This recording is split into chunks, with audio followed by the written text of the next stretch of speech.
আমার বাবা মায়ের আপন আত্মীয়গণ, যারা সব কাজ ফেলে রেখে আমাকে নিয়েই ভাবেন সারাক্ষণ।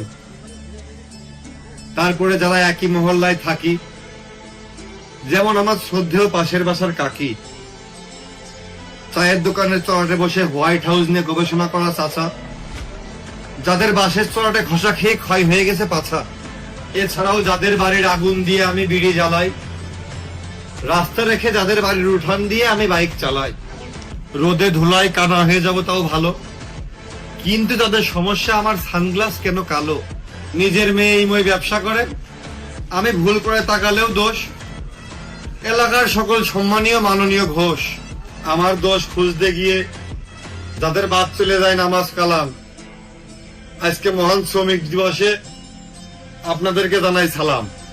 আজকের এই পবিত্র দিনে যদি পারতাম আপনাদের পায়ে ধরে ক্ষমা চেয়ে নিতে, কারণ ঘাম শুকানোর পূর্বেই আমি যে পারিনি আপনাদের ন্যায্য মজুরিটা বুঝিয়ে দিতে।